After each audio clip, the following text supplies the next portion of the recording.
No, he's behind the altar, or next to the altar. Jesus on the main line, tell me what you want. Oh, Jesus on the main line, tell me what you want. Oh, that's right, Jesus on the main line, tell me what you want. Call him up and tell him what you want. If you're feeling guilty, tell him what you want. If you're feeling guilty, tell him what you want. That's right, now tell you feeling guilty, tell him what you want. You just call him up and tell him what you want. If you're feeling lonely, tell him what you want. Oh, if you're feeling lonely, tell him what you want. Oh, man, if you're feeling lonely, tell him what you want. Call him up and tell him what you want. If it's feeling hopeless, tell him what you want. If you're feeling hopeless, tell him what you want. If you're feeling hopeless, tell him what you want. Call him up. Call him up. Call him up. And tell him what you want. Yeah.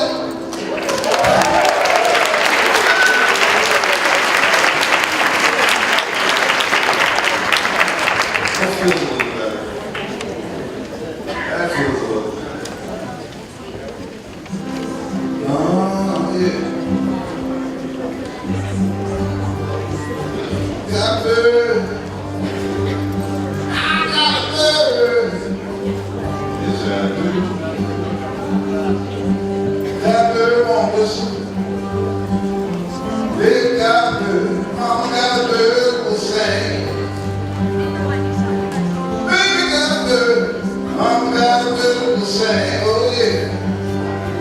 But without my sweet Rita, oh, it sure don't mean that you think. Yeah.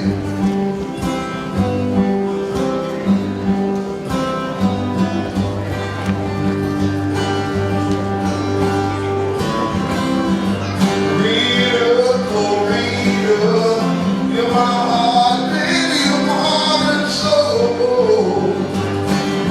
Baby, you're my heart, love, you're my heart and soul.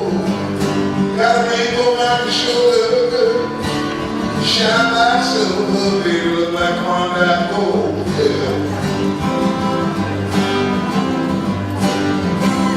Got a bird, won't whistle, oh baby, got a bird will say, oh, baby, got a bird, mama got a bird will say, oh yeah, but without my sweet Karita, show me the natural thing.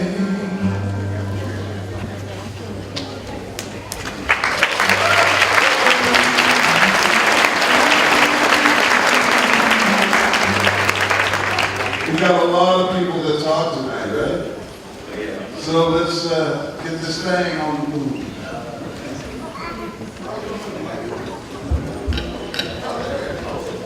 Hello, hello. All right, thank you for coming out today. I should introduce myself. I'm your MC. What I want to do first is I want to invite Pastor Krista. I just want to thank St. Paul Lutheran Church for having us here. And Yeah, here we go. give us a nice day. Turn up the volume. Oh, turn up the volume? Can you hear me now? All right, I know that for this time. And my name is Jason.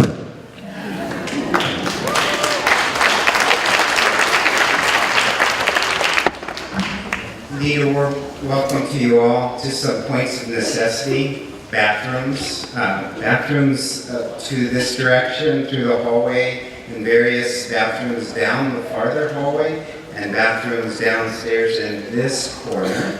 And after this event upstairs, downstairs for fine food and fellowship and sharing. So hope that you can stay and be a part of that as well. We all have our different points of connections with Martin Luther King, things he did, things he said. I connect especially, of course, with him as pastor and a faith community leader in his day and in his time. And I want to just share a few words with you from a pastoral colleague of mine in honor of this day, in honor of Martin Luther King. God of Martin and Rosa, of Fannie Lou and Harriet, of Malcolm and Mohan, Caesar, God of Tenzin and Desmond and Malala, we do not ask to see the road ahead.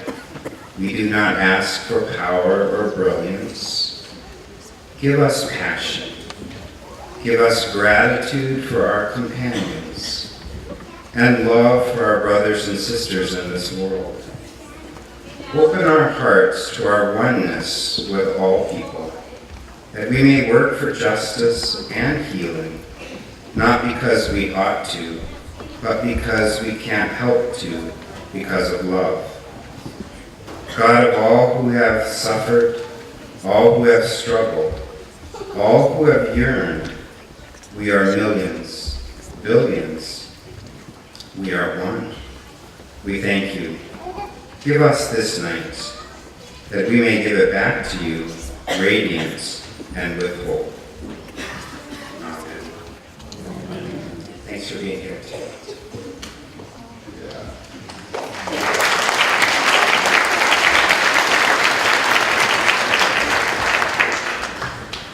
Okay.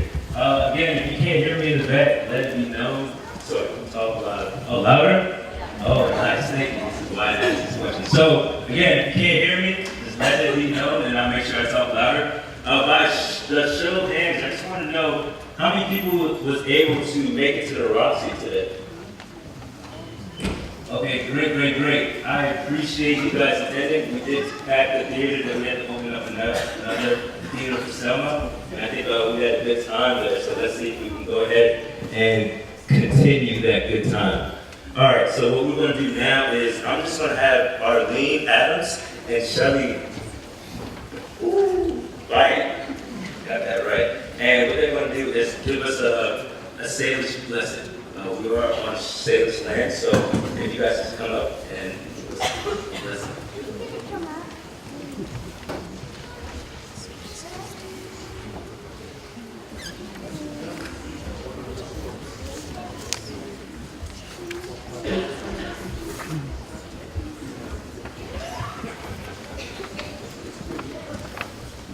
Oh, if I had that kind of power.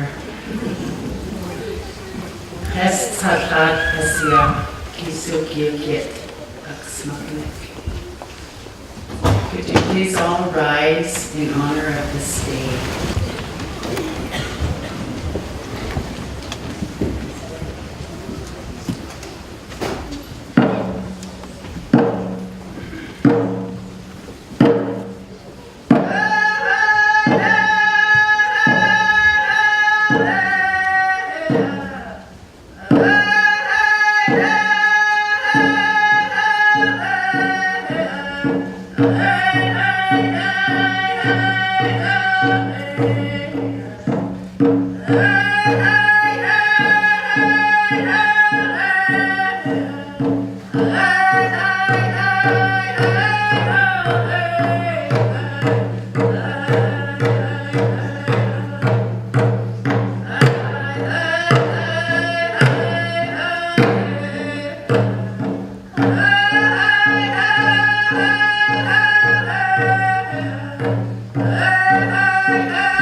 said, whenever something good is going to happen, we sing the honor song.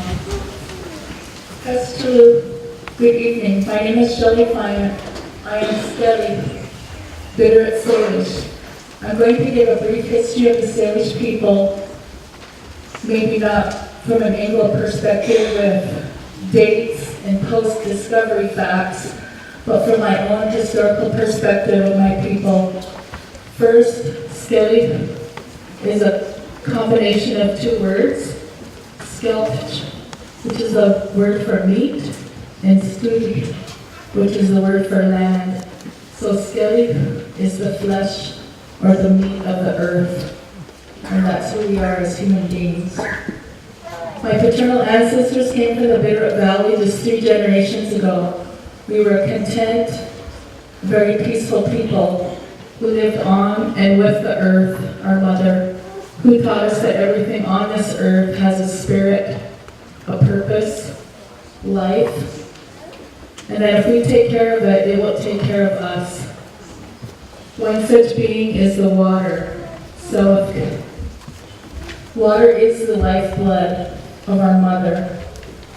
Just a little over a year ago, many people from all over the planet had to come together in Standing Rock, North Dakota to protect this very lifeblood.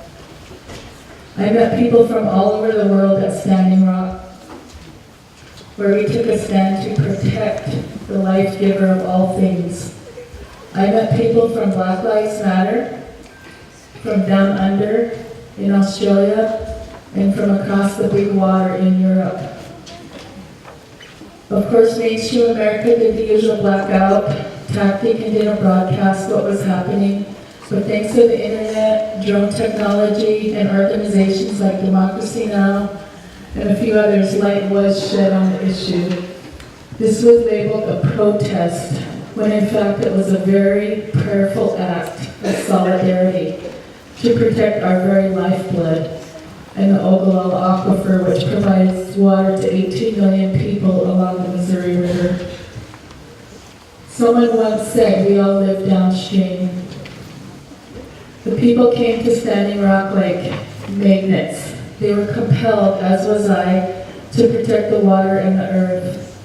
As the late, great John Trudell said, we need the earth. The earth does not need us, but we need the earth. And as some of us know, oil and water do not mix. Chief Joseph Nez once said, we're all children of the earth, our mother. She does not favor one color or race over another. Just like I don't favor one of my 4 sons over the other. Each are unique, perfect, and bring specialness to the world with their gifts of strength, intellect, heart, and compassion. They each contribute different things to our family, their people, and the world around them. Yet all share love, dignity, respect, and honor. So the Bitterroot Salish were doing what they had done for years, going to the lands from where the sun rises on their late summer buffalo hunt when they came across Lewis and Clark on the core of Discovery. As was our custom, we fed our visitors as they were ragged and starving. We set a table for a chief with our mainstay, our finest, the bitter root, which was an honor for the Salish people to give, as it is our #1 staple. Later in Meriwether Lewis's journal, he wrote, the root had a very bitter taste, which was nauseous to my palate. This medicine food was given to the Salish people thousands of years ago during a really tough time when all the stores of food were gone. The cache of buffalo and other game, fish, roots, and berries were depleted. The people were near starvation. A grandmother went to the hills to pray, asking what she could do for her people, what they would have to eat, asking for benevolence. Her tears rolled off of her long white hair and fell to the ground, and a bitter sprung up from the earth. This gift from the Creator was medicine, food for our people to survive. Today we still hold this medicine, food, sacred, and it is the women who watch for this in the springtime, who dig the first roots, and who pray for plenty of roots, berries, medicines, teas, fish and game, everything from the natural world for the rest of the year. My dad once told me of a 2-day trek his family used to make from their home up Valley Creek, west of Arlene to Missoula, with a horse and a wagon to dig bitter over by Fort Missoula, where Shopko is now. I often think of that. Now the bitter are choked out from the concrete-covered parking lots, streets, and building foundations. Concrete that is made from digging up the earth and creating huge holes to now cover up and choke up living, breathing, spirit-filled life like the Bitterroot. When Meriwether Lewis brought back his findings of 200 plus plants to the east, one of which was a dried Bitterroot, which had been harvested a year earlier, he gave it to a Philadelphia botanist who noticed it started growing. He named it Louisia rediviva, after Meriwether Lewis, and rediviva meaning restored to life. So fast forward to 1855, when Governor Isaac Stevens of the Northwest Territories was sent to make treaties with the tribes. He gathered the Bitterroot Salish, the Calista, or Ponderay people, our cousins to the north, and the Kasanka Band of Chinaha, or Cooney people from the north, gathered us at Council Grove along the Clark Fork to make the treaty. The Salish were promised a separate reservation in Bitterroot Valley from the flooded reservation where we currently reside, once the Bitterroot was surveyed and deemed suitable for living. Some of our people moved to the flooded agency where the Jocko Church sits today. They were given farm implements, restricted from going on buffalo hunts, and instead made to eat government rations. Our family, Arlene and I, stayed back in the homeland, the Bitterroot Valley, their stronghold, until the United States Army forcibly moved us to the flooded reservation in October 1891. In October of 2016, the Salish people returned to the Bitterroot Valley to remember the sacrifices our ancestors endured. In between, our people suffered smallpox blankets, flu epidemics, boarding school trauma, taking young children away from their families, forbidding their native tongue, sexual abuse, and murder. Our people suffered through relocation efforts, moving our people to places like San Francisco, Chicago, and Seattle to find employment and assimilate them. We suffered through enrollment practices, blood quantum requirements to be formally recognized, the Indian Reorganization Act, adopting constitutions formed by U.S. government templates, etc., etc. We have survived. We are thriving. We have a long ways to go to continue to remain who we really are as Skelly. We continue to fight, sometimes the state of Montana, sometimes Lake County, sometimes our neighbors on the flooded reservation, and sometimes our own people. However, I refuse to be identified by these events, just as other human beings on the planet should not be identified by their civil rights struggles. Today we rewrite our histories in our own words for our children to learn who they really are, not how the invaders and oppressors identify us. Again, the earth is our mother, and she does not favor one race or color of man over another. That much.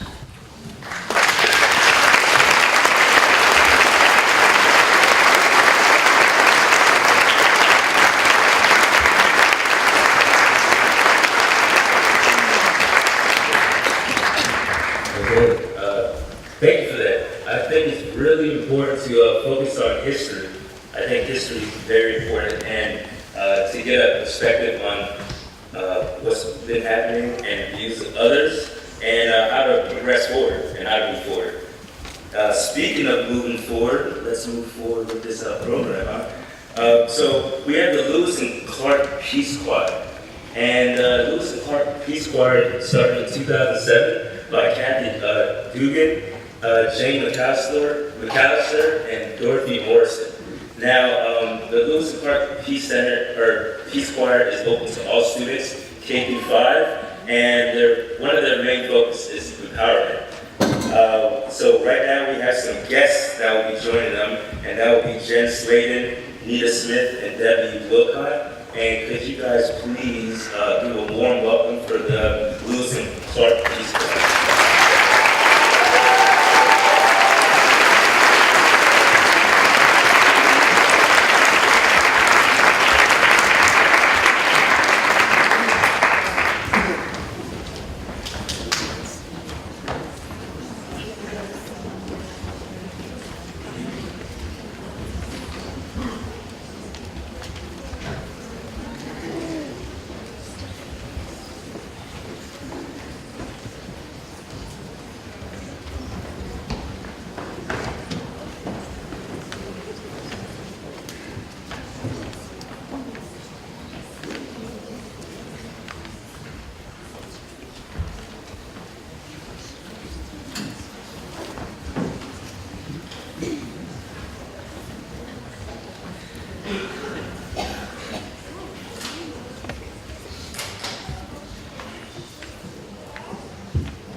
There will be some open seating over here on the left. If you don't, or if you want to see, feel free to go ahead and sit down.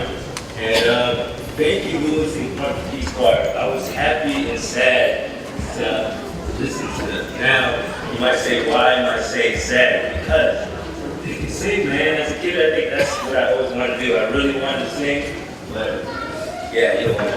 I don't have this problem. So I'm glad to see someone else can do better than me. So to transition again, if you want some seating, there's some seating over there on the left. And what I want to do is give a quick bio with Wilmot Collins. Now, Wilmot Collins is originally from Liberia. He's a former refugee, and he came to the U.S. in 1994.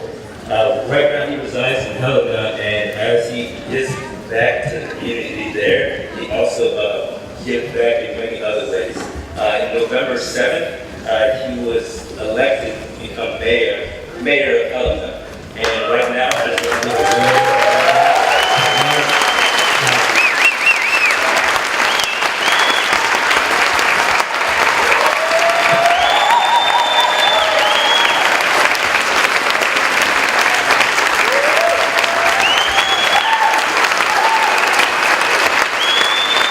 Thank you, Missoula. Thank you.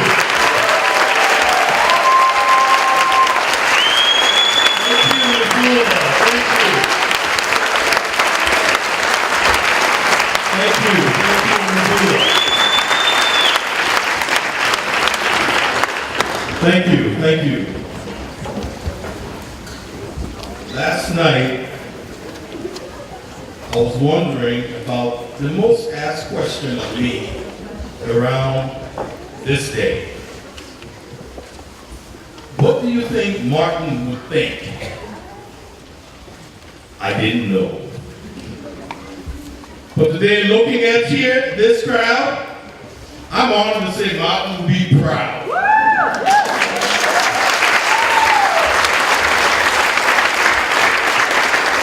He will be proud because I know the people of Helena did not vote for me because of the color of my skin, but rather the content of my character.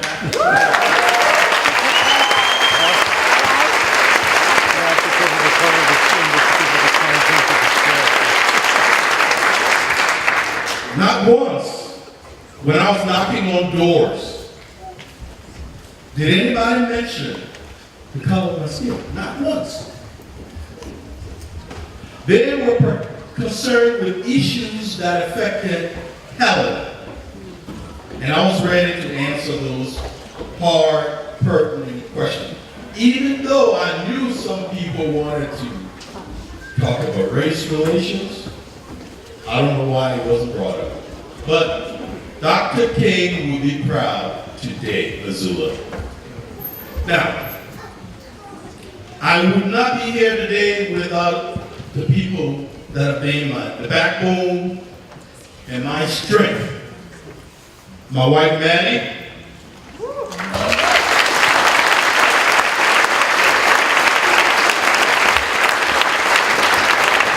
My son, Bliss.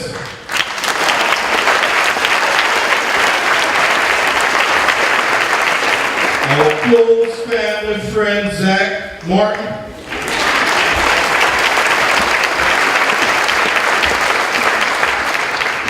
My sister Precious, who traveled all the way from Liberia to be here.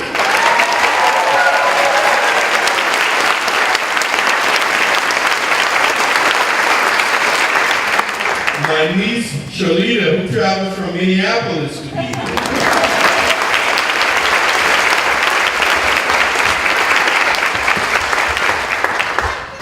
Thanks for having me.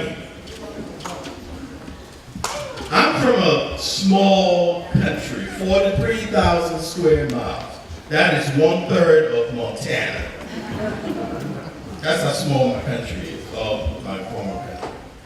But Liberia was established by slaves that were freed from this country.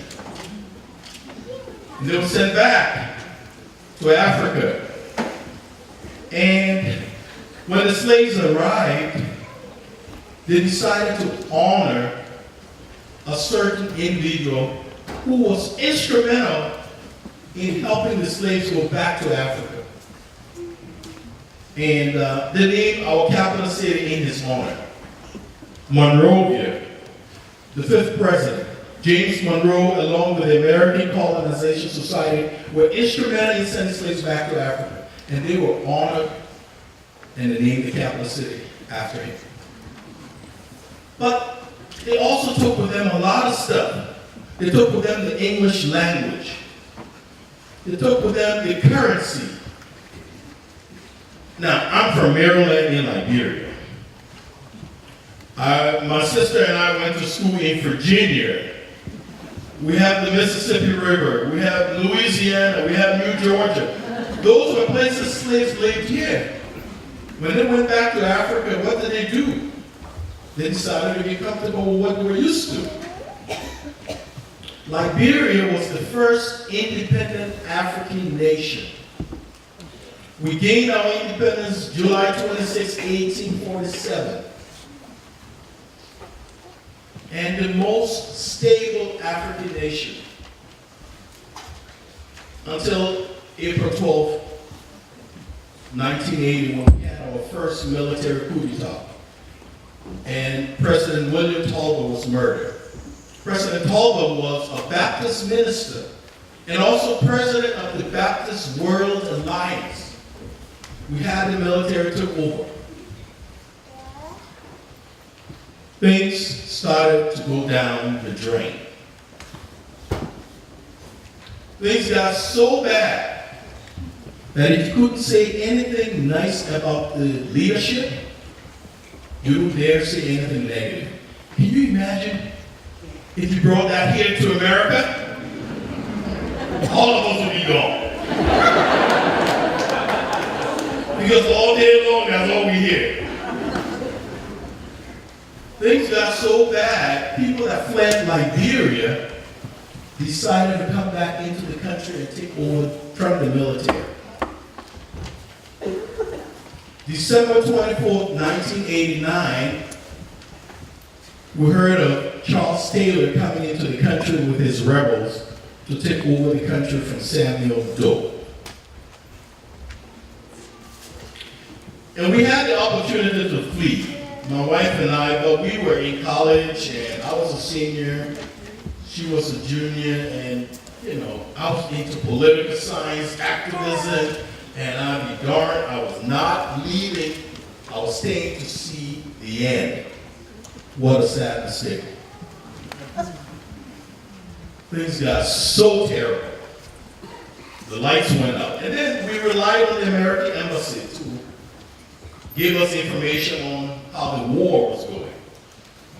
And we heard through the American Embassy the war will come and go in 2 weeks. Saved enough food and water for 2 weeks, it will come and go. So what did Liberians do? Liberians did that. They saved enough food and water for 2 weeks, and guess what? The war lasted 14 years. Do you know how many people were walking and dying on the streets out of starvation? The United Nations estimated that within the first 3 months of the war, 250,000 Liberians lost their lives. Through stray bullets, through malaria, through starvation, through the war. Other West African countries realized that Liberia was going to ruin. They decided to send in a peacekeeping force. And they told Liberians, if you were able to go on board the ship that brought the peacekeepers, go ahead. By this time, things got so dangerous. My wife and I would go out each day looking for food. And I remember this day we found toothpaste. And toothpaste never tasted so sweet. That's what we have for lunch and dinner, toothpaste. I still remember the toothpaste. It's called Pepsodent. I don't know if you know Pepsodent. Well, that's what we had for lunch and dinner. It was good. There's a saying something about hunger is the sauce. It's the sweetest sauce, and that day it was. But things got so bad, we decided we had to leave the country. And on a Thursday night, I still remember my wife, my mother, my sister, her daughter, my brother-in-law, we all prayed. We prayed and prayed for God to lead us out of Liberia. And the next morning, we got up, ready to walk to the port of Monrovia, when my mom said, "The Lord is not leading me." And I almost lost it. I thought, the Lord brought a ship.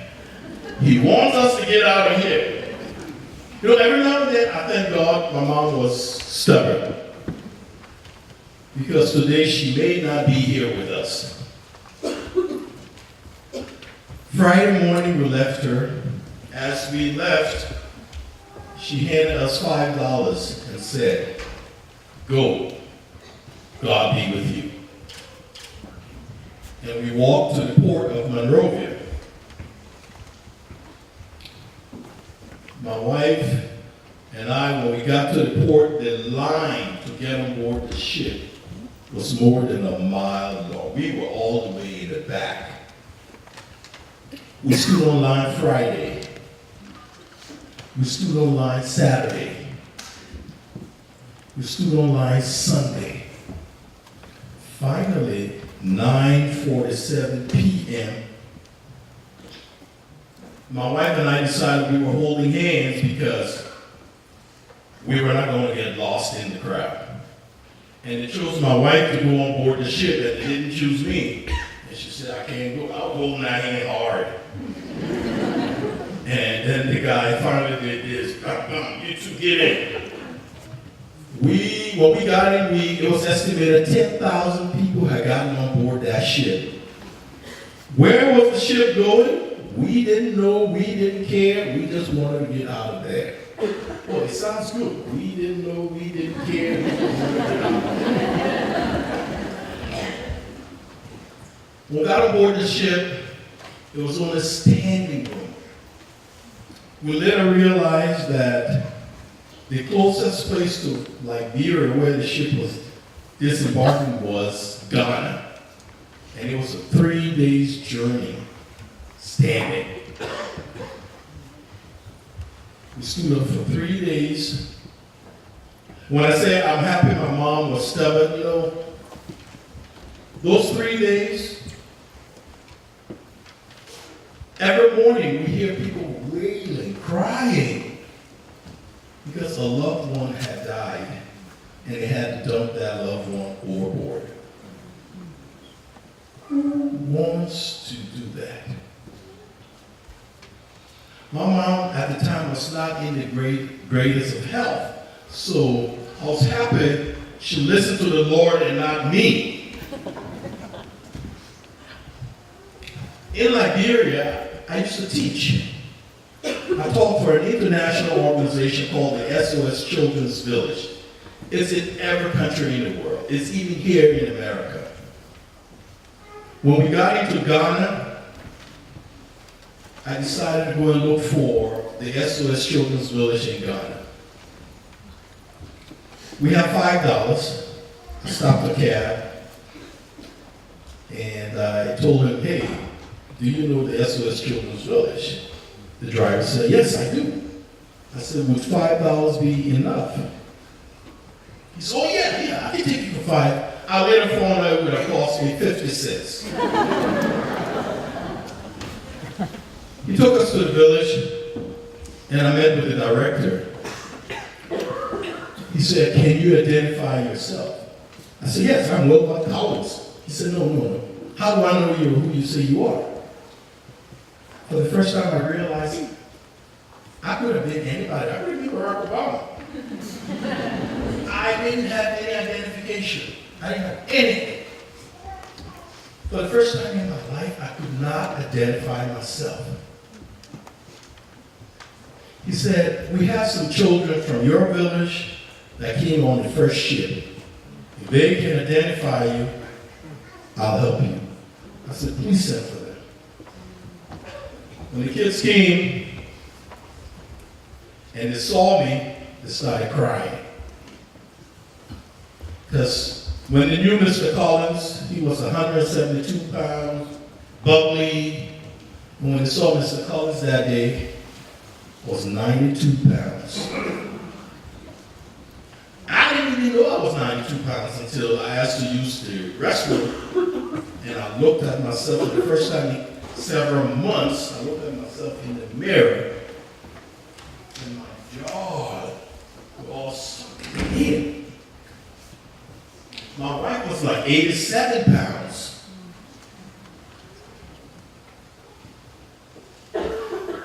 So the director said, I'll bring your family over. He brought my family over, and that day, for the first time in months, we saw food.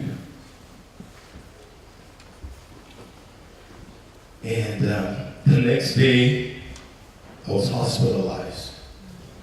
It was not because I overate. You know, it was because the good old Lord upstairs was taking care of his own.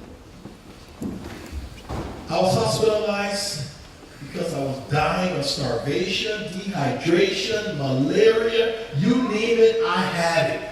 For 7 days, I stayed in the hospital recuperating.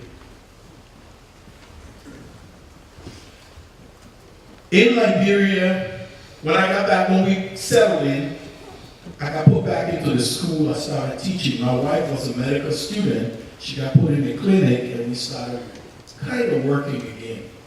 And then my wife had this fancy idea. She came over to me, let's go to America. And I'm like, how are we supposed to do that? She said, oh, I have family in Montana. I said, where's Montana? She said, is it America? I said, oh, no. There's no Montana in America. She said, oh, yes. My wife was an African exchange student. She went to Helena High. And she stayed with her host family. And guess what? She was classmate to Governor Bullock. Small world, isn't it? And she said, let's go to America. She contacted her host family. Her host family, they were more than willing to help us, but they had no clue what the process entailed. They finally contacted Carroll College. And Carroll College awarded my wife a full scholarship to do nursing. And wow, we were happy.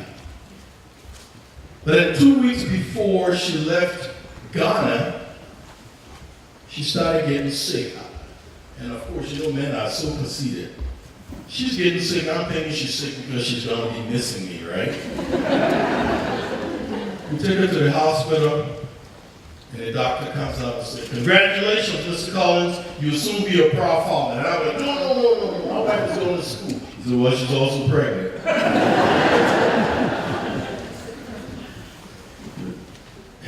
I'm like, okay, let's regroup. She said, let me go. I think it'll be the best for all of us. Of course not. For me, my wife leaving is semi-okay. But my wife leaving with my child is not okay. But we talked about it, and she decided it was the best thing. We decided it was the best thing, and she left. She came to Montana. In the meantime, there was a ceasefire in Liberia. So I decided, hey, ceasefire, I'm going back home. I went back to Liberia, and that ceasefire broke. And when I fled Liberia this time, I fled into the Ivory Coast, La Côte d'Ivoire. Now, do you know what language to speak there? French. And guess what? Liberia, we speak what? English. The test of time. So I'm in the Ivory Coast and I'm a vagabond. And I got taken in by a friend. And we realized the only way I would join my family, I had to register as a refugee. So I registered with the United Nations High Commission for Refugees. And I went through that process. Don't let anybody fool you.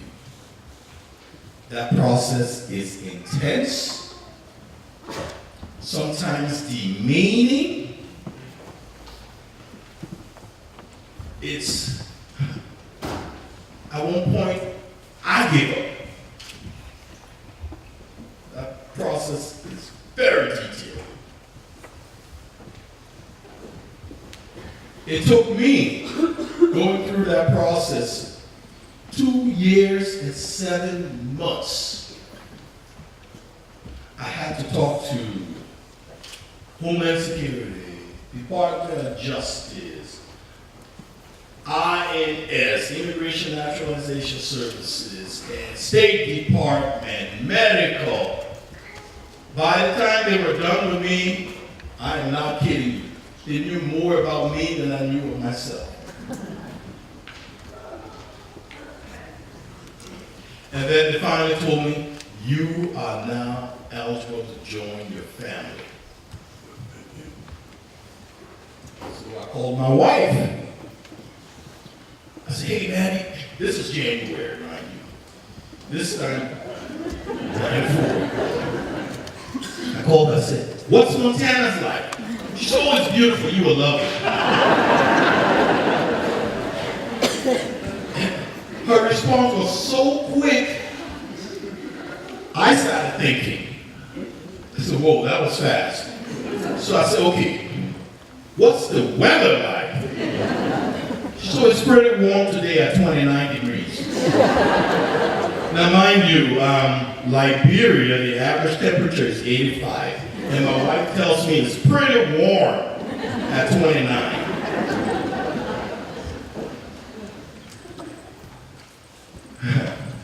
Okay, for the first time I knew my wife was, I thought she was going crazy. So I said, okay, I understand. Let me talk to someone who understands the weather. And she pulled her host mom on the phone, Joyce. And I said, hi Joyce, how are you? She said, great, Wilma, we're happy you're coming. I said, Joyce, what's the weather? Oh, it's pretty warm today at 29. I said, whoa, Joyce, slow down. What is it when it's cold then? She said, oh, it's sometimes 30 below. I said, below what? Below 0. You've never seen a more confused individual.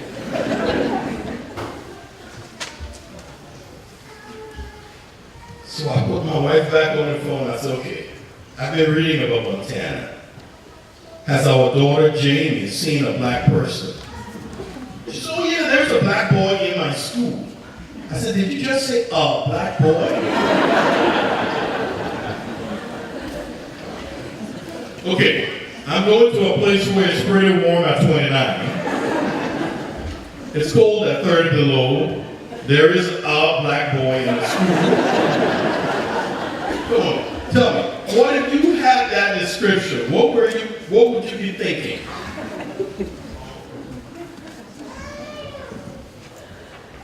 The day was getting closer to depart. I called my sister who lived in New Jersey.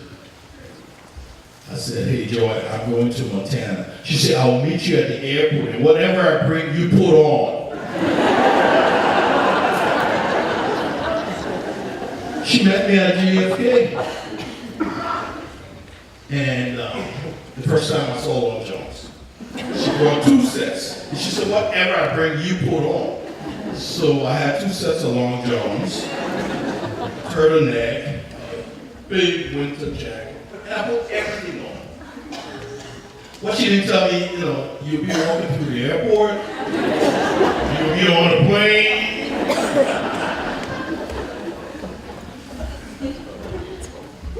And I got on the flight and I looked around. I am the only person on that flight sweating.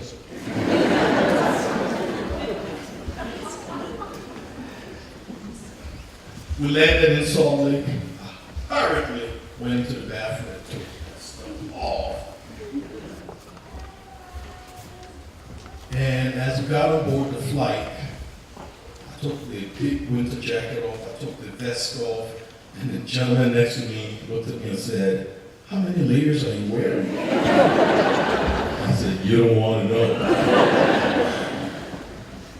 So I got on this really small plane, and the guy sitting next to me said, "I'm not kidding you." He said, "You must be Wilma," and I almost lost it. "I am just from Africa, refugee." How the heck this guy knows me? I said, whoa, who are you? He said, "Oh, no, I'm coming to meet you." No, I said, "Who are you?" I said, "My folks, my dad is vice president for Carroll College. My name is Craig, and we awarded a scholarship, and my parents told me you were coming. I just decided to come also. And I didn't know I'd be sitting next to you." I said, "Well, you scared me." And as we were descending, the pilot came on the intercom and said, "It's sunny and warm at 32 degrees. What does water freeze at? So, of course, I'm almost freaking out because how can it be sunny and warm at 32? I know when it's 32, it's ice.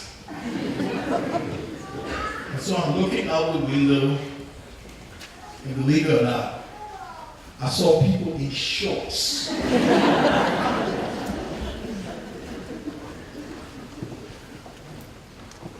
As we got out of the plane,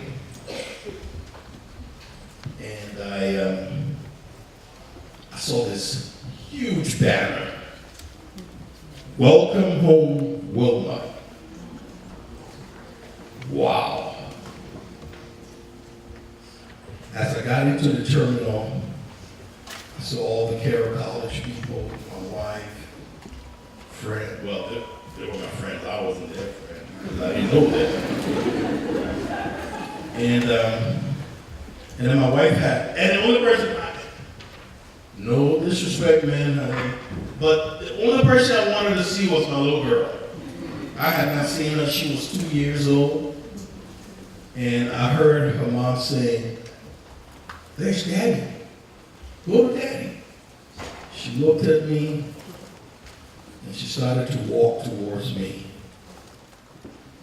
And I thought it was a mile in the airport. And you know how another regional airport is so tiny.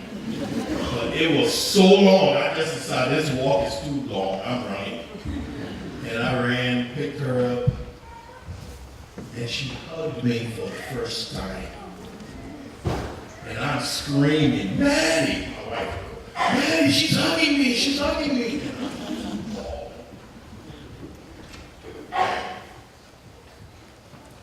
Little did I know, 23 years later, that same city would call me Mayor Collins.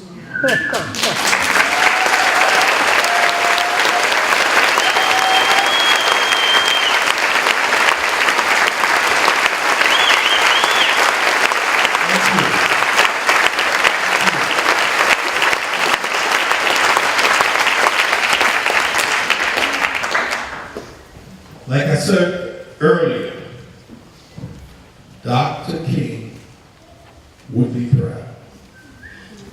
Like I said, when we went out, because I remember one time, it got so dark, my wife and I, we had a whole stack of addresses and names that I told her we will complete before going home. And she was like the little kid, "Are we there yet? Are we there yet?" And it was getting dark. And of course, I started to think, a black man knocking my door in the middle of the night in Helena, Montana. But not once. So since I sincerely believe I wasn't voted in because of the way I looked, or the color of my skin. I was voted in the content of my character and the service that my family and I have put in over the years. Missoula, now I know why my son loves this town.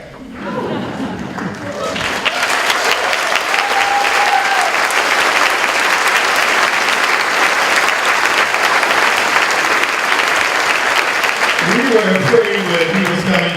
You know, every parent, they don't want their kids to leave. Even if they're saying they want them to leave, they're lying. They don't want their kids to leave. We didn't want them to leave, and so we coaxed him into going to Carroll College and all that. He got tired. He said, Dad, I was born in this town. I was raised in this town. I went to school in this town. I'm not going to college in this town. He came to Missoula, and the first day I said, hey, Bliss, how's Missoula? He said, Dad, Missoula is awesome. They love me, I love them.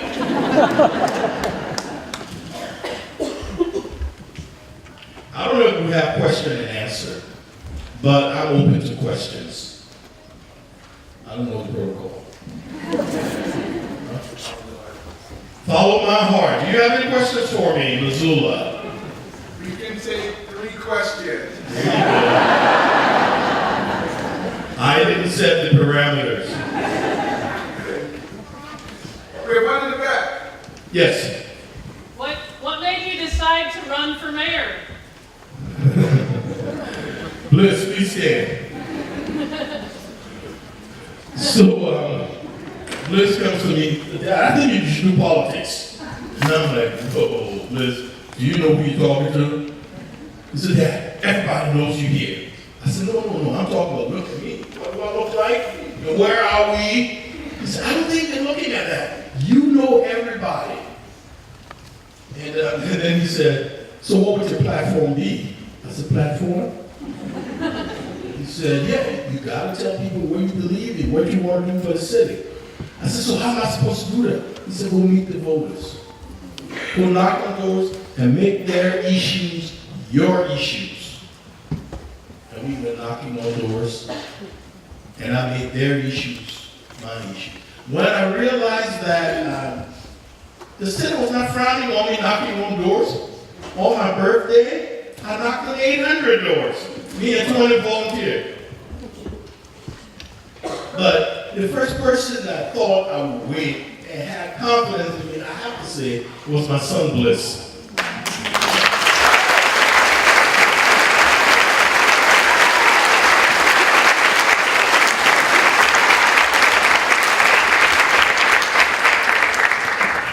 And of course, I blame the university also because he's doing political science. I guess he's been doing all that political science stuff and wanted to get involved in it. What's the second question? Yes, sir. Mayor Collins, you talked about being happy about when your mom listened to God, but not you. What about a time when you heard the Spirit move in your life? Can you pick one out in there? I can pick several. I know one time when my wife and I went looking for food, and we had to pass through several checkpoints, and you have to answer questions by the soldiers and the rebels. And because we lived on the soldier side, we were a little more comfortable. But this day we were on the rebel side. And the rebels didn't want to talk to me, but rather they wanted to talk to my wife. And they pulled her off to the side and started interrogating her. And I started to pray. And believe this or not, The rebel looked at my wife and said, I'm done killing for today. Get out of my sight. And I don't think we've ever, when we took off, we took off. And it was not my doing, it was not my wife's doing, it was our Lord's doing. When he said, I'm done killing,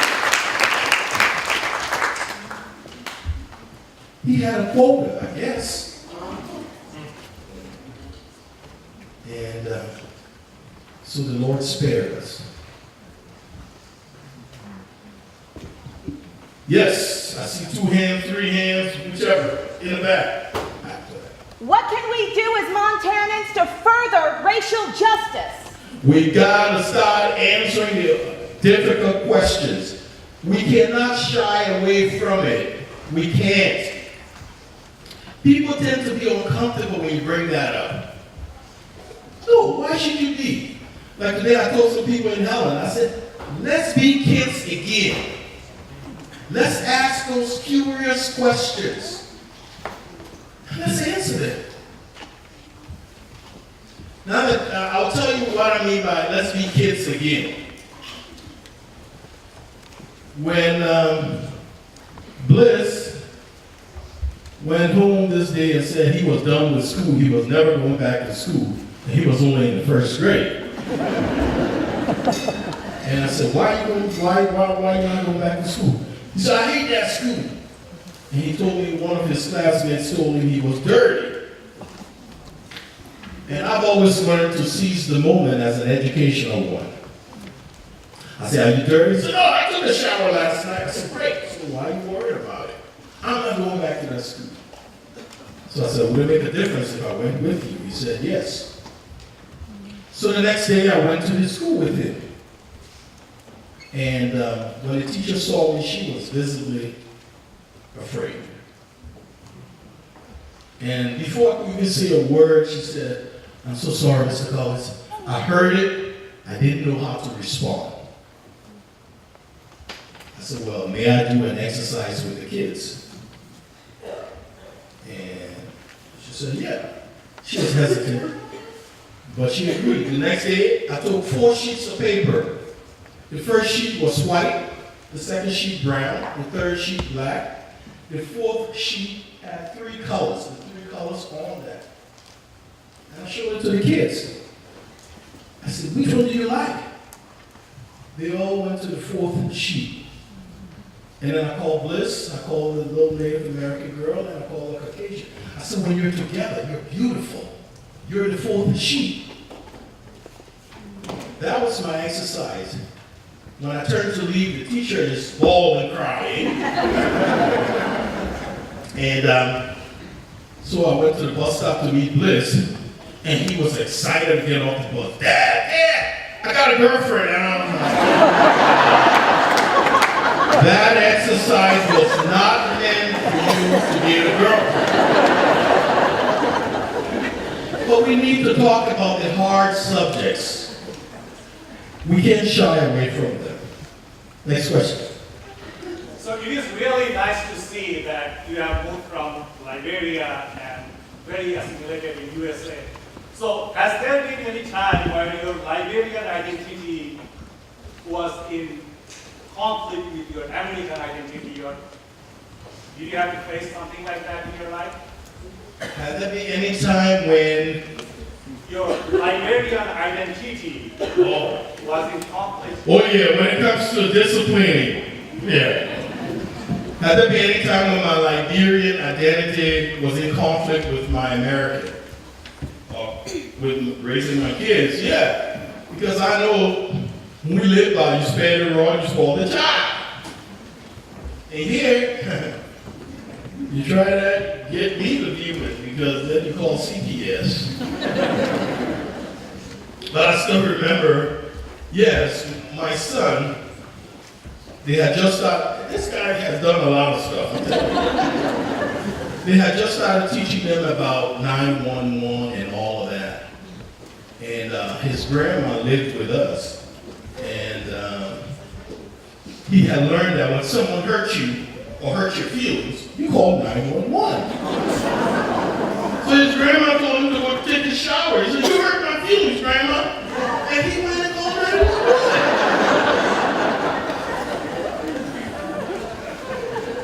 And I didn't spare the rod. But I always threatened him, if you call 911 on me, you got one way ticket to visit Grandma in Liberia. So, final question. Yeah, so I have a question. You've been in Montana for 23 plus years. Yes. What has made you want to continue living in Montana? I'll tell you this. You can experience racism anywhere in the world. Anywhere. How your neighbors, how your friends react makes a world of difference.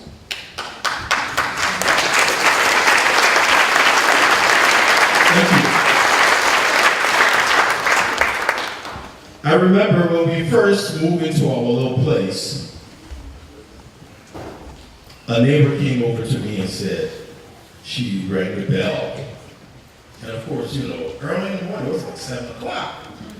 So I just put the blinds on the side. She said, "Did you see the nasty thing written on your wall?" I said, "No." She said, "Put some clothes on and come out." You know, the elderly lady of the neighborhood. "Put some clothes on and come on out here."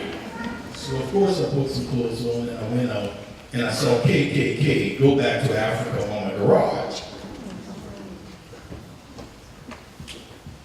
You can find that anywhere. So I said, "Oh, I have to go call the police." But what you can't find anywhere is the reaction of my neighbors when they got together and washed my walls down. That's why I stay here.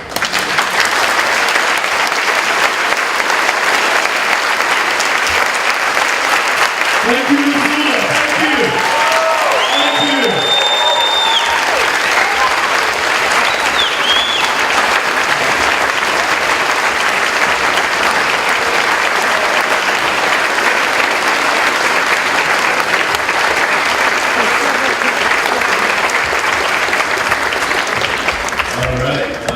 Again, I want to say thank you, Mayor Collins. I think it's important to get insight on perspectives and comparison, you know.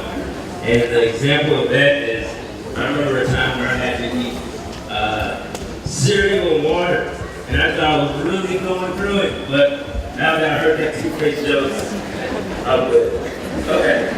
Transitioning on, what we're going to do is we're going to do something called Pass the Hat. And what this is, we have some ushers on the left, and they're just going to pass a hat or a basket, and the whole purpose of that is an in-kind donation. And the reason why, because you might be asking, why would I want to give an in-kind donation? And the reason why that you do that is it enables us to have these type of activities, and to have someone like Mayor Collins come out here, or I put on an event at the Rossi, it was a good turnout. And I think the important thing to remember is when you come to these type of events, you don't know what you're going to get from it. And let's say, for example, we had that Rossi show at the summer. We had the showing of the Selma at the Rossi, and we had an individual who was actually in Selma, Alabama, that drove Martin Luther King around, and he was talking about his perspective on that. So again, we have that collection or in-kind donation basket going around. The transition, what we're going to do is we're going to have my man Andre Floyd up again. So Andre, he's been around the world, and he has a special brand of music, rock and blues and ballads. And he worked with many greats like Taj Mahal, Edward Winters, and Corey Siegel from the legendary Siegel. So now, Andre has been doing music for 43 years. He's been doing music for 43 years, and he's on his 4th CD. Now, you might be wondering, hey, you know, I might want to see Andre again. And guess what, folks? Andre is on tour. So, If you want to catch Andre, hey, get his information down. Andre, if you want to do a quick shout out, put all your heart on that. But I'll leave it to Andre to do his thing. If you're generously, you just say that.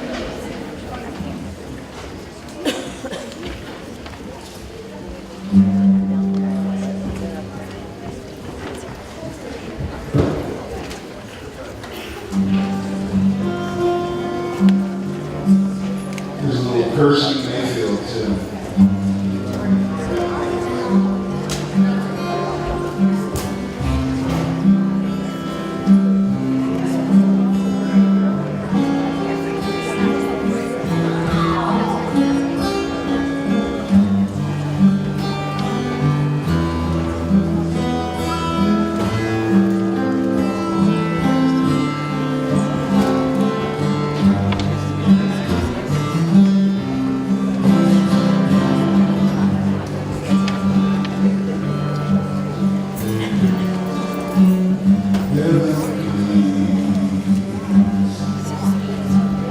Of all mankind,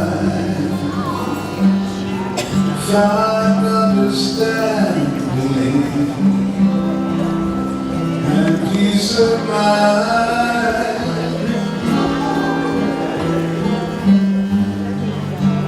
If it's not asking too much, please send me someone to love.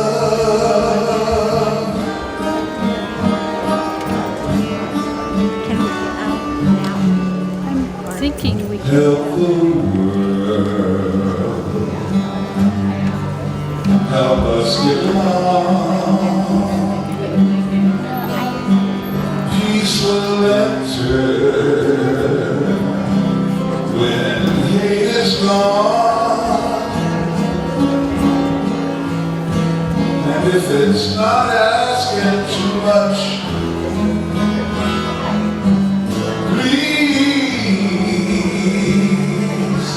give me someone to love, yeah.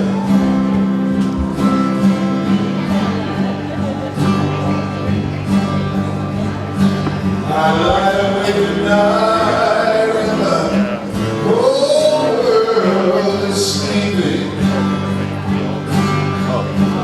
but I never ever get an answer to my prayers.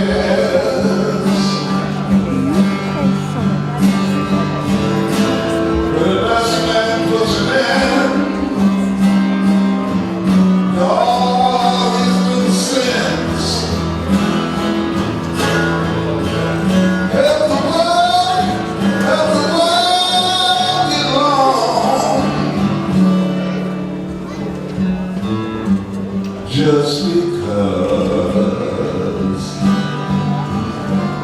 things are unkind, understanding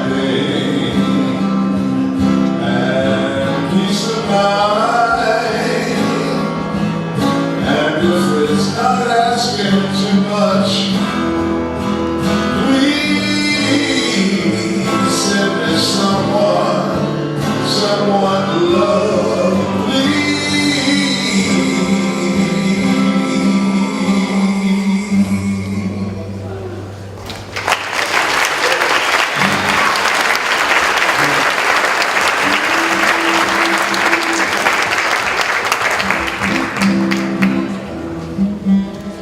it's going around. Taj Mahal taught me how to play this song. He said he used to play for his little niece. We used to sit on the porch. He taught his niece how to do. Anybody ever grow up without any music around, so they could make their own music? Well, he was telling me about how his niece and his nephew would sit on the porch and they'd go.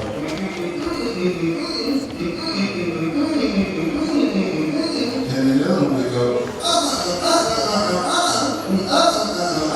Well, that was the beginning of their musical careers. But he taught me this song because they love the blues. And he thought it'd be nice if they had a little simple one.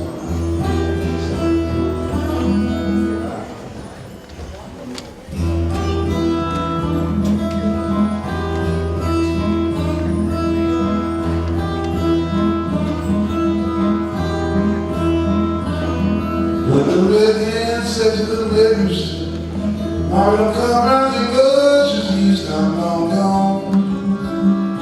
I'm long gone, I'm long gone, like a turkey through the corn. They don't like me 'cause I speak my mind, but don't let me let them up the tree 'cause I'm right on time. I'm long gone, baby. Baby, I'm long gone. Long gone, like a turkey through the corn. I've been out east and I've been out west, but it goes so far. I did Montana best, I'm long gone, honey. Girl, I'm long gone. Hey, like a turkey through the corn, turkey through the corn. Ooh, yeah.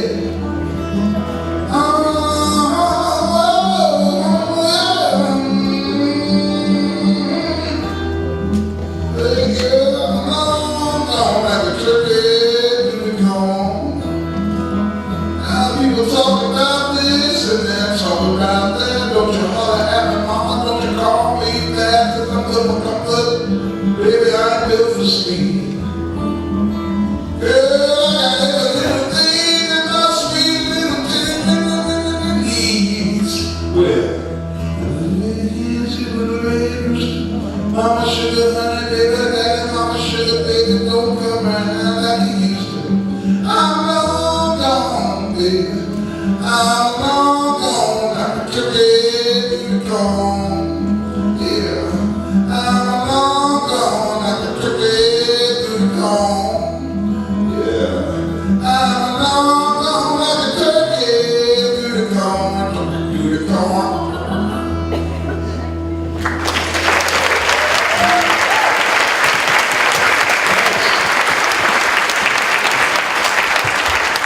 Okay, now we're going to transition, but who I'd like to bring to the stage is Ellie and Lily with our Montana Youth Advisory Council. We're going to do the Youth and Art Essay Contest presentation.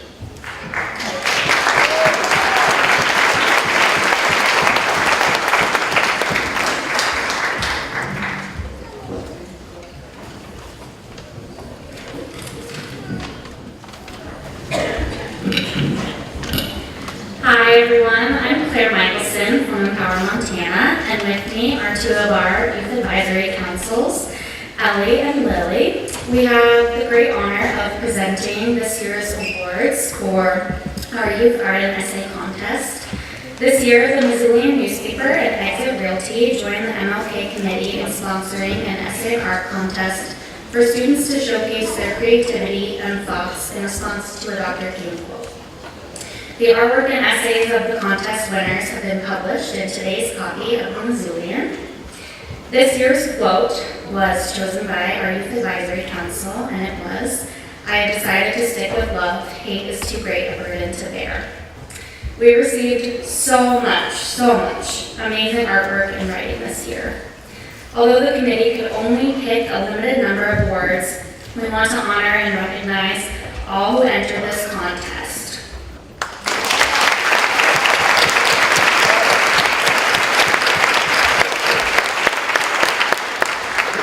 The committee really enjoyed witnessing the talent and vision of our community's young people. So we'll be announcing the winners for the art contest first. We will be calling out the names of the third place, second place, and finally first place winners. So we'll ask that as the winners are announced, we'll have them come to the stage to be recognized. And then I'll be working to get you your awards. And when you receive your award, please line up on stage until all of the winners for the art and then the essay categories are announced, so we can have you all up here for a nice photo op.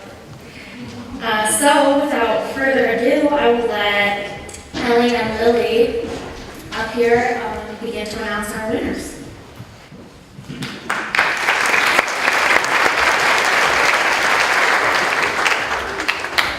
Our third place art winners are kindergarten through second grade category, Elvana Berry.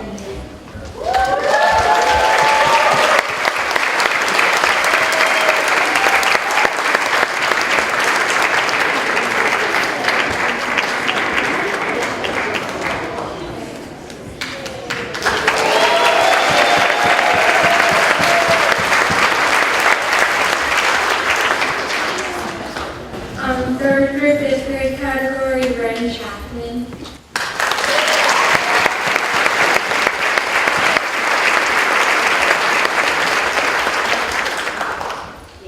Sixth through eighth grade category, Allie Beagle.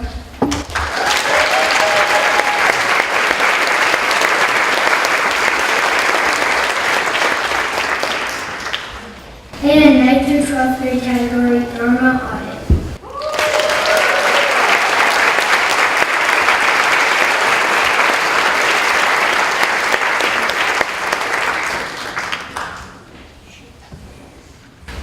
Our second place art winners are kindergarten through 7th grade category, Sylvie Yogi Yamama.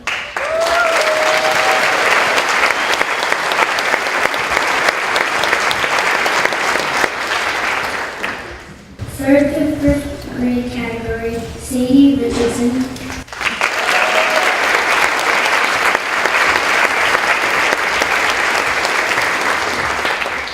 Sixth through eighth grade category, Ian Rasmussen.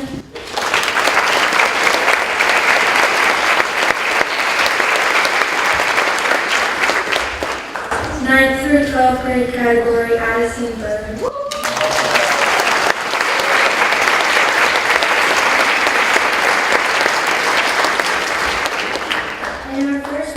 Art winners this year are kindergarten through second grade category, Yala Lee Martinez.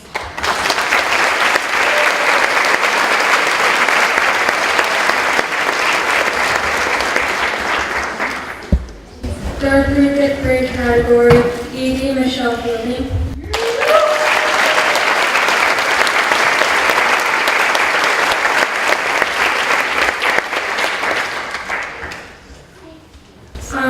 Sixth through eighth grade category, Elena Massachusetts.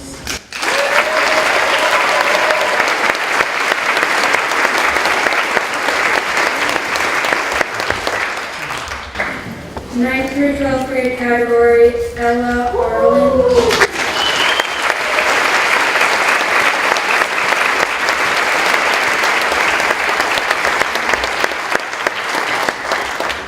Congratulations, winners and leaders.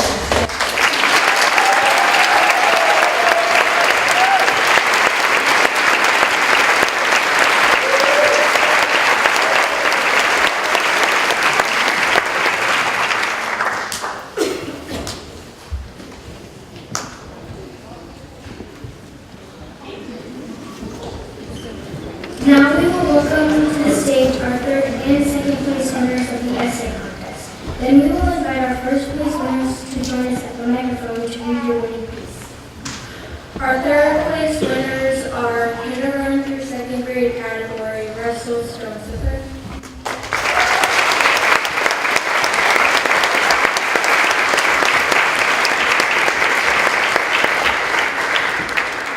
Third through fifth grade category, tied for third, is Lucy K. Reed and Asher Olivia Happy.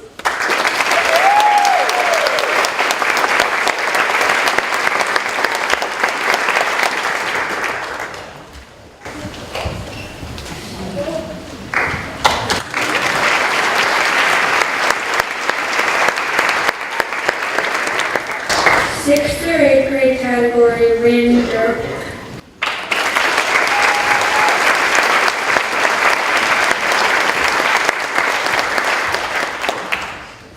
And 9th through 12th grade category, Arij Murad.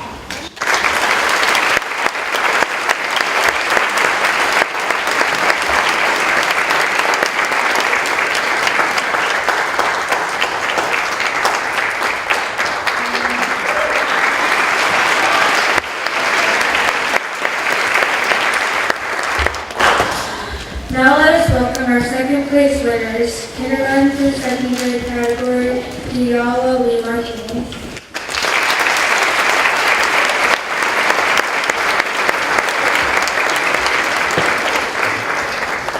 Third through fifth grade category, Kaden McIntosh.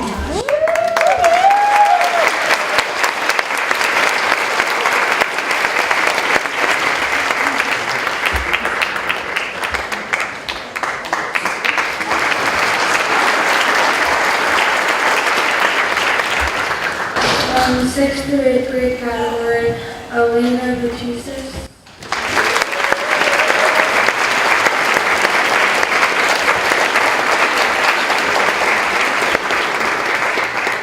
And 9th through 12th grade category, Isaac Zamra.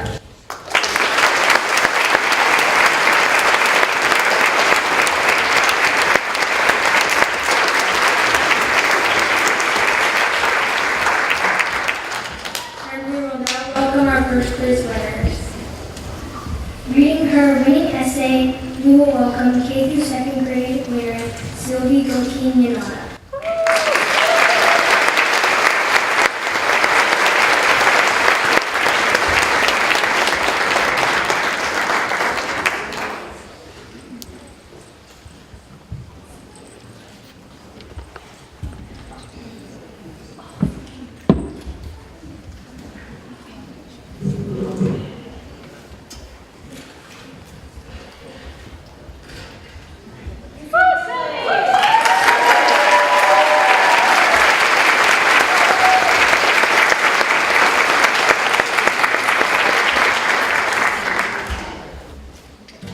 She's going to take a pass on this one, but you can read it in today's issue of the Missoulian.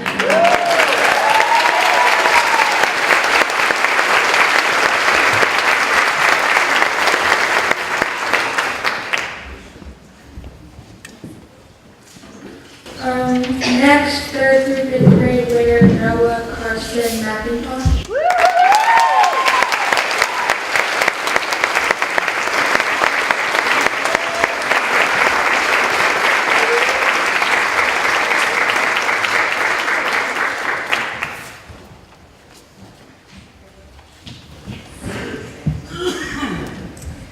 Dear Dr. King, it really inspired me when you said, I have decided to stick with love, hate is too great, a burden to bear.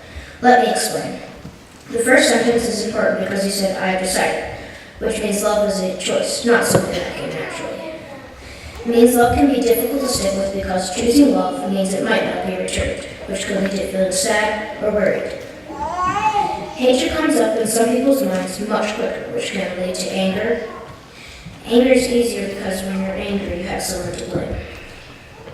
The first sentence is important because you said, I have decided, which means that love was a choice, not something that came naturally. It means love can be difficult to stick with because choosing love means it might not be returned, which could lead... I didn't just read that.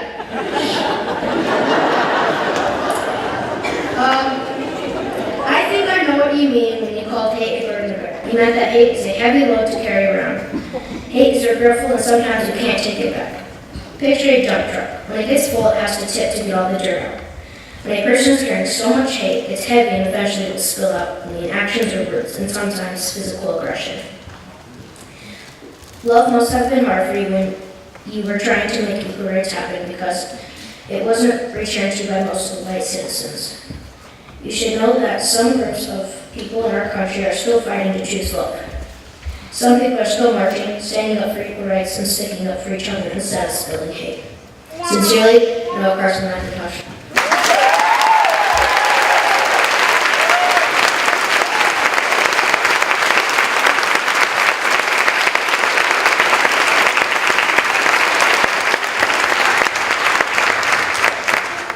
And our 6th through 8th grade winner, Juliet Curtis.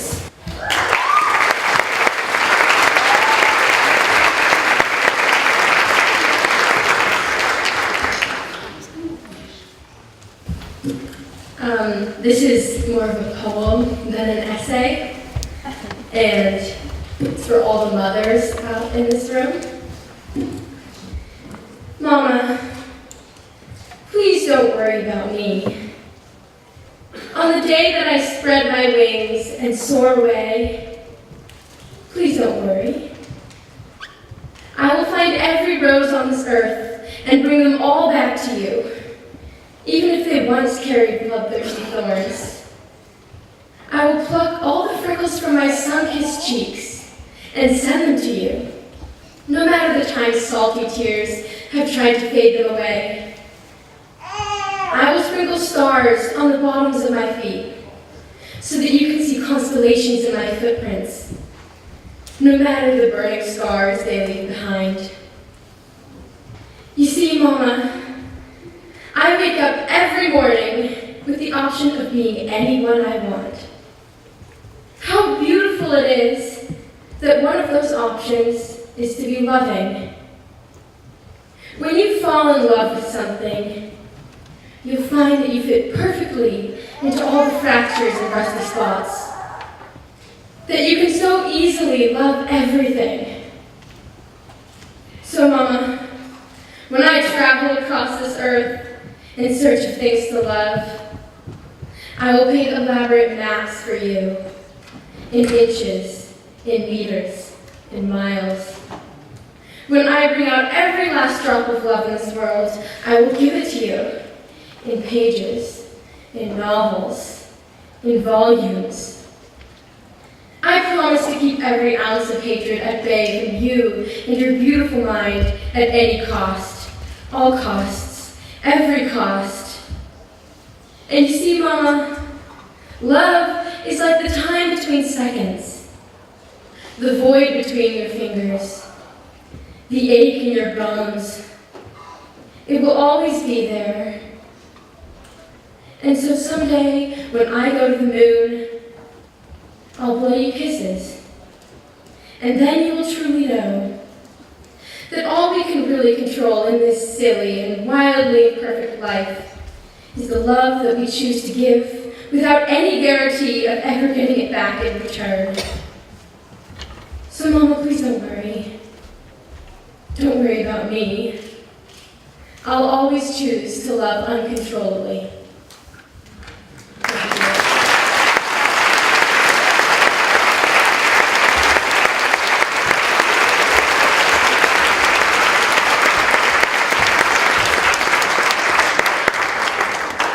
And lastly, our 9th through 12th grade winner, Maddie Steinberg.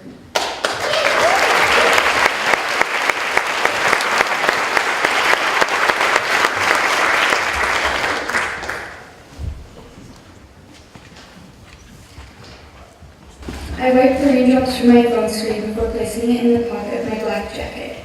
I look around at the people walking along the sidewalks. Everyone has somewhere to go, moving quickly to avoid the raindrops spilling from the gray sky. I feel sorry for the woman in a large patched coat who sits huddled on the corner. I watch as people divert their eyes, uncomfortable as they walk past. Just as I begin to wonder how long the woman will sit there, as if invisible to everyone else, a young boy walks up and places 50 cents in the cup that sits in front of her. She smiles and thanks him, the skin around her eyes wrinkling as she does so. My mood shifts when I see the woman smile. As I begin to walk back to my car, I'm thinking of the sound of the ocean, the first warm day after a long gray winter, and the way it feels to make my little brothers laugh. I live in a world that moves so quickly, some days it'll feel like I'll never catch my breath. But today I tell myself to slow down and think of the things that make me happiest. I hope for many more moments like these, and I promise myself that I'll do everything I can to surround myself with nothing but love, because that is what matters most.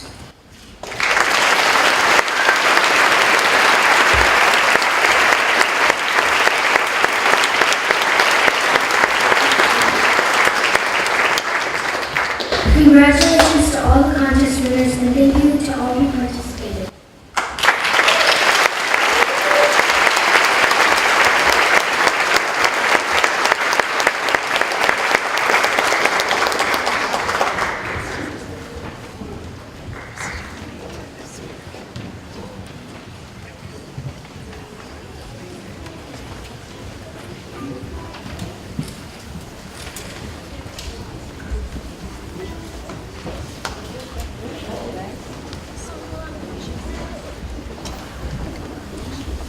Okay, so right now we're going to transition to some closing remarks. So what we want to do is we're going to have Quentin Robinson, aka Special Effects, come and perform. But before that happens, I just want to join you and invite everyone to join us in the basement to have a community dinner afterwards. Okay? Now, I know I was talking earlier about me wishing I could sing, and not to say I can dance, but hey, Quentin about to tear it up right now, so if you're like me and you're trying to learn how to dance, bring out your notepads. Hey Quentin, Let's give them a round of applause.